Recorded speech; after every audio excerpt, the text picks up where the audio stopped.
Okay, so we're going to look at retopology, and for this we're going to use 3DCoat. But before we do that, I just wanted to show what we're going to do. I've got this model done in ZBrush, sculpted, and the high res version of this is about 7 million polys. So obviously that's far too big to do anything meaningful with. So what I've done is I've created a copy of it, duplicated it, and decimated it. So we now have a version here which is 166,000 polys, so it's a bit better to work with, and it just captures the main forms, and potentially we could use this to bake from, although we'll probably do another one a bit higher, but this is fine for taking into 3DCoat and use it as a reference model for retopologizing. So basically what we're going to do is we're going to create polys that sit over the top of it and create a low poly mesh from this larger high poly mesh. So I basically am going to export this subtool and then take it over into 3DCoat.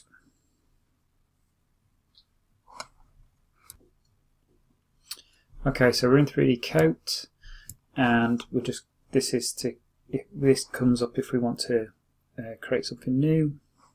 We'll just go to File, New, and we get this.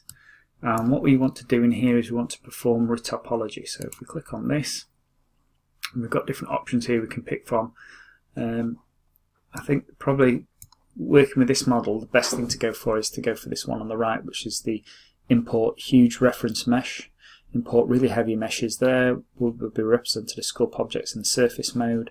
Textures will be applied to as vertex color. We don't have that, but this is probably what we need for what we want to do. So if you click on this and then go and find the mesh, so I'm going to ZBrush export, and it's this chest main des 01, so decimated 01, hit open, and then let it load in.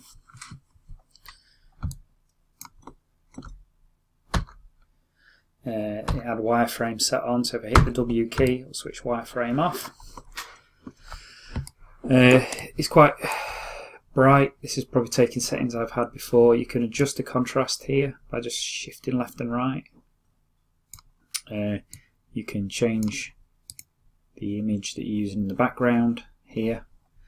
You can change the intensity of the lighting here, and also the position. So these are quite useful for when you're trying to get around and you can't actually see what's going on.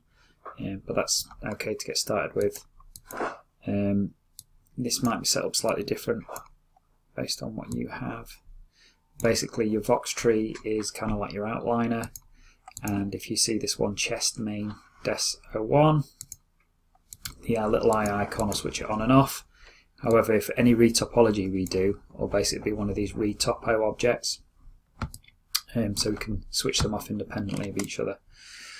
Okay, so we have, if you've never used 3DCoat before, 3DCoat has a range of different discrete things it can do. It has a paint room, tweak room, a retopo room, a UV room, sculpt room, and a render room. Okay, I'm going to be in the retopo room, and in the retopo room you basically have a bunch of tools you can use, which are all down here. The main ones we're going to use are in these two panels, in the Add Geometry and Edit Geometry. Retopo also works with symmetry, so you can, if you hit S, I'll bring up the symmetry panel, and you can enable symmetry and then put it along the axis you want to do the symmetry. You can see our mesh is slightly out, it's not quite symmetrical, but you can adjust that as well. It's quite good that I've done it wrong, by basically pushing these, so we want to move it that way, so we say -10, it's just past where we want it to be, And if I pull it up again, maybe -9. Very good idea to get this set up.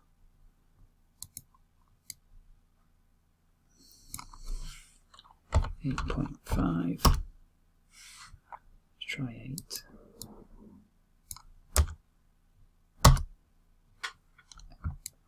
It's not far off. We'll go with that. This model itself is, broadly speaking, symmetrical in the sense that it's got the same things on both sides. However, it wasn't made that way, so this may not be that useful to us anyway. But it's there. I'm going to switch it off for now, so it's just not confusing. So if I go back to S and just switch it off, then, oh, in fact, switch off the symmetry plane, and then we don't have to see that bit. Okay, so we have a bunch of tools, and if you watch the Alien Minefield video, there's on Retopology, which I'll link. There's loads of information how these all the different functions here. So I'm not going to go over the top explaining most of them. I'm just going to kind of focus on the ones I use the most.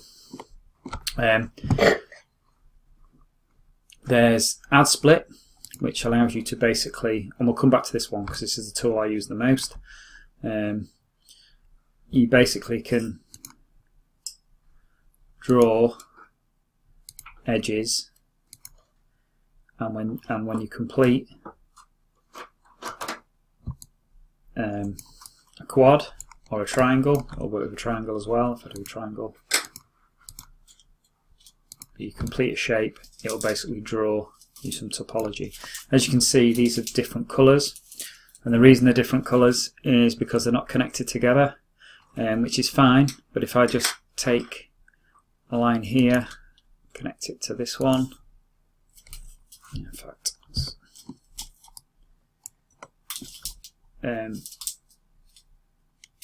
one of the things I'm going to do is change this radius, something bigger. You can see the yellow around here. You can actually change this as well by using middle mouse wheel, and this is basically it's like a zone of influence.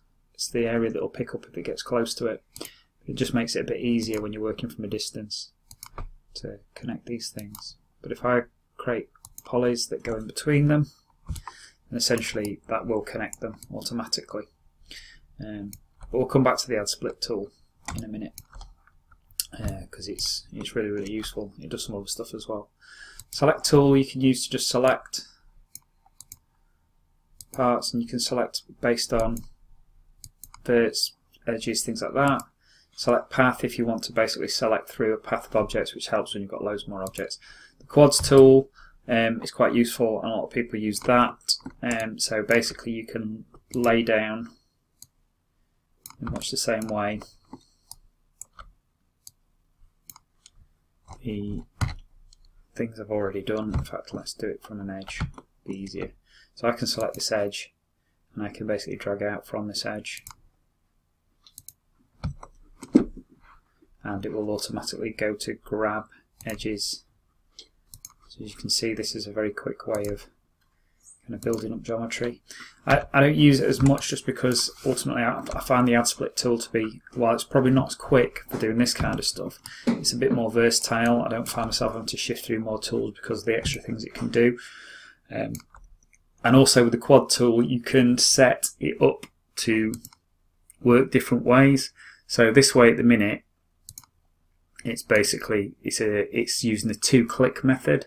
So the 2-click method is basically I select an edge, and then I do 1 click and 2 clicks, and that creates a new piece of geometry.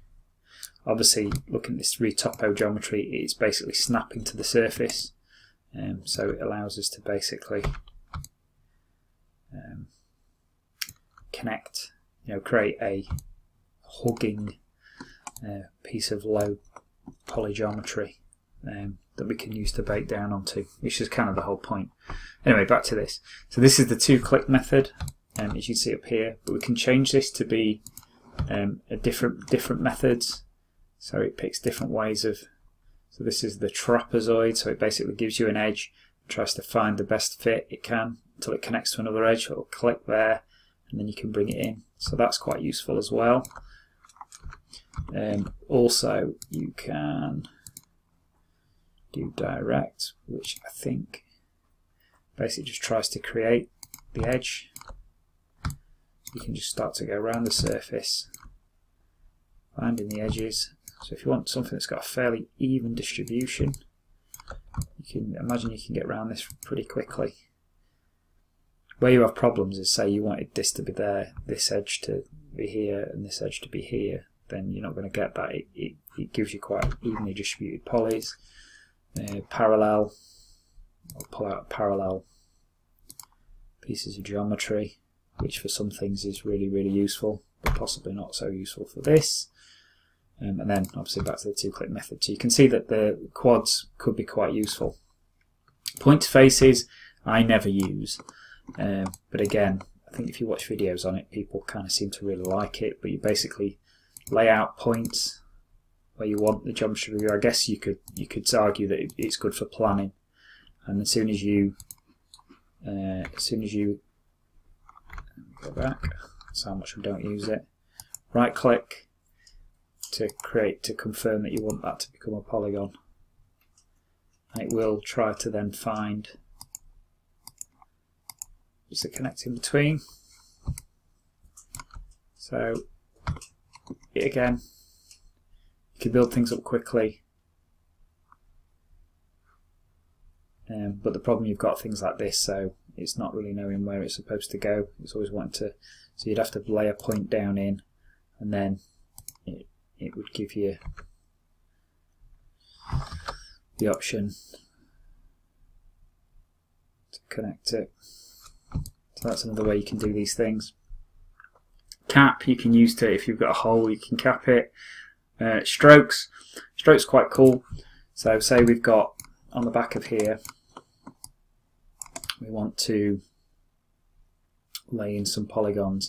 We can actually draw where we want the topology to go directly onto the surface.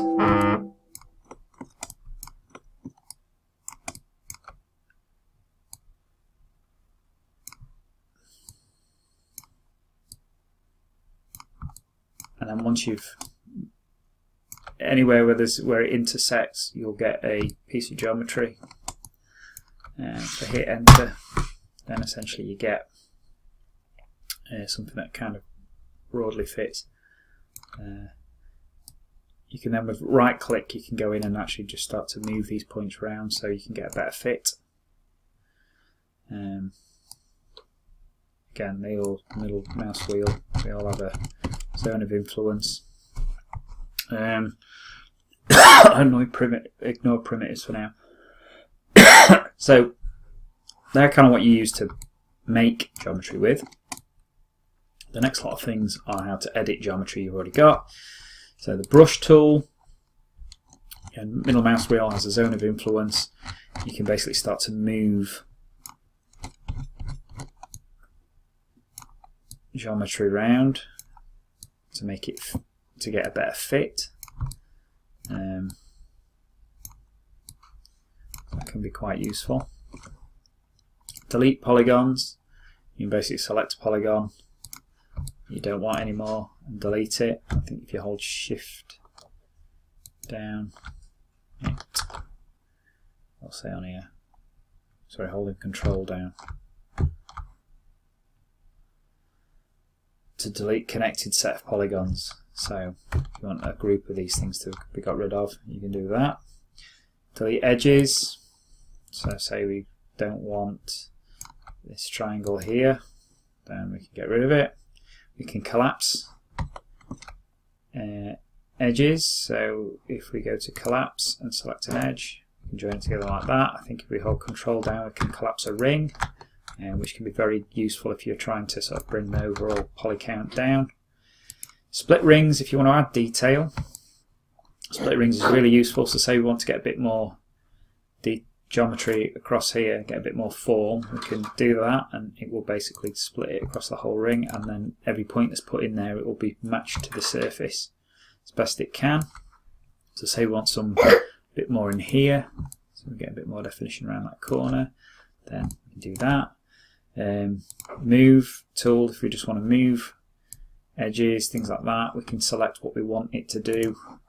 So we can make it context sensitive, verts, edges. I suppose if we make this ring big enough, maybe move polys as well.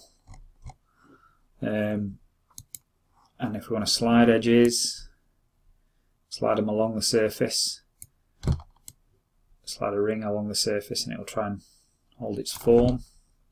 And we can measure if we ever want to do that.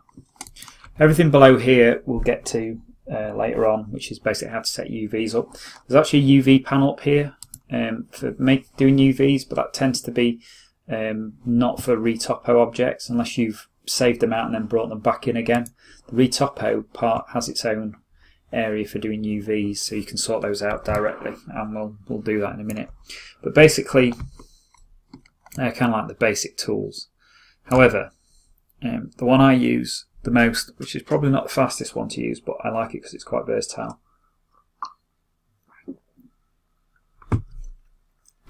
Excuse me.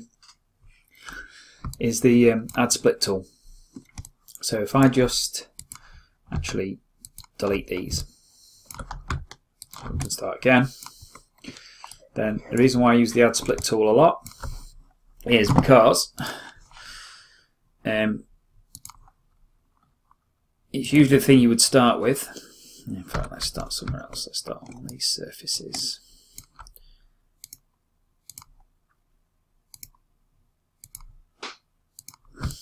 Okay.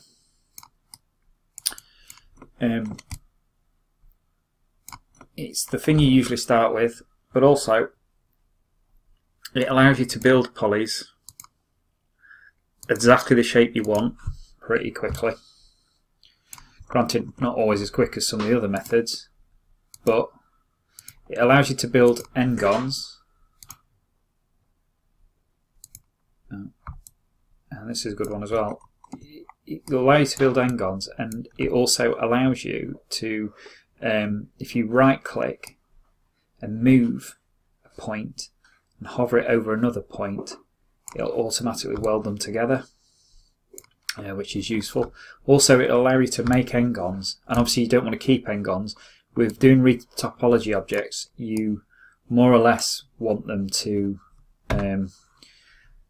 either be quads or triangles, and this is one of those cases where people kind of get upset and say, well, are we allowed to use triangles or not?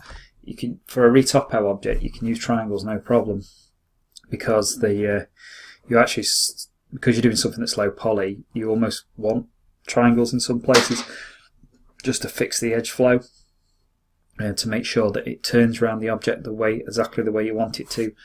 So triangles are fine.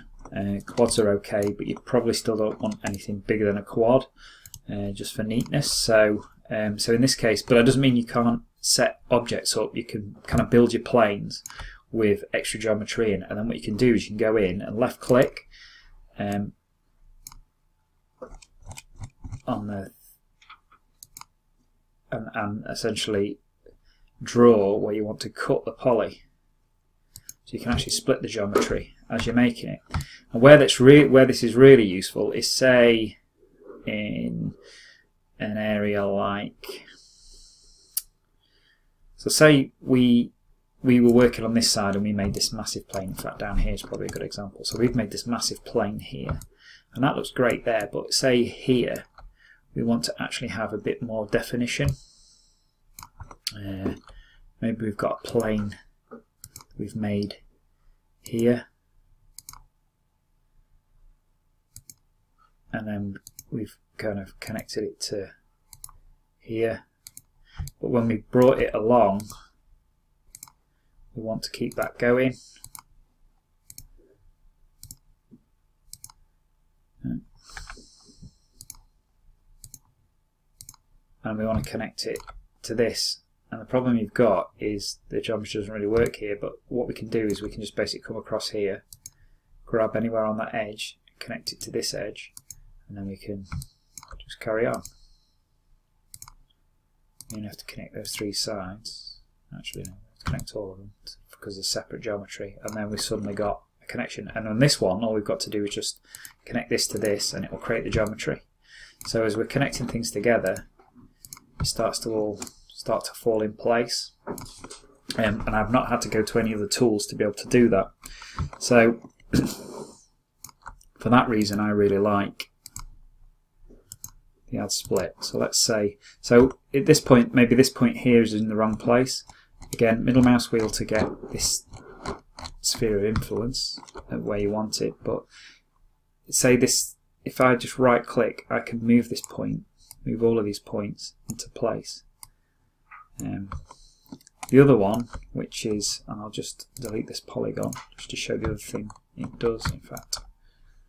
Just show this up with,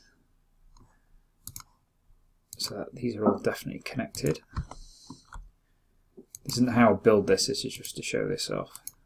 The other thing you can do using the add split tool is, say you've got a hole in your geometry and you want to fill it. If you hold shift down, it'll cap what's in the space. See that again? So I hold shift down and I just left click in the dead space and it will fill the hole as well. So just using the add split tool, so far I've been able to make geometry, connect geometry, split geometry, weld verts together, and cap stuff just using one tool. So whilst this tool on the face of it looks like it's maybe not as versatile as building with this quad tool, there is quite a lot you can do with it. No, that's not that versatile anyway, it's not plain, is it? Yeah. So basically all you've got to do is start going around your object and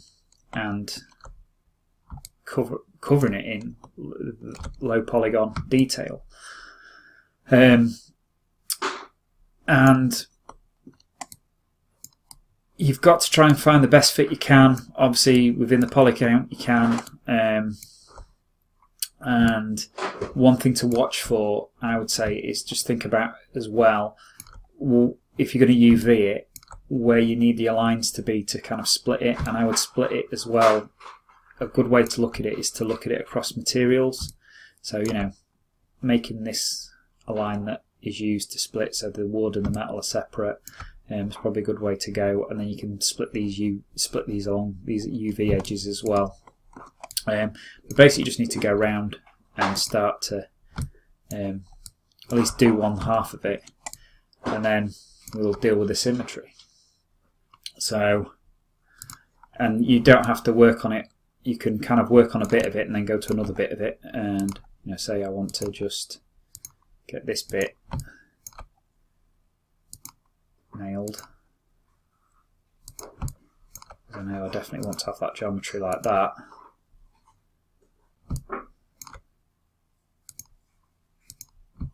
That's not connected. You get that every now and again, so if you just hover over it, then it connects nicely. Then you've got two pieces there, but then all you've got to do is start working out how you're gonna connect it. It's going to go to that. That's going to go to that. There we go. You've just got to go around doing that. And what you want to do is you want to kind of build this part, this half, in the case of this one, and then you'll get the symmetrical version of it. And then once you've got that, you can start to connect the bits in the middle. Like I say, the case for this one, the symmetry won't be perfect because they're not completely symmetrical. But what they'll do is they'll give you a good place to start actually editing some of these things. As you notice with this at the minute, you can't edit this at all. Basically it's like a ghost. It doesn't exist. So what we actually have to do is, once we've got this closer to being finished, is to basically turn it into geometry and then connect it together. So yeah, and get started with that. Oh, also, yeah, as I was saying, this, so you can switch this off and look at your geometry. You can switch this Retopo group off and look at the other stuff, so you can see both of them. Okay, so we'll get a bit further on with this and then we'll come back and look at sorting out the symmetry.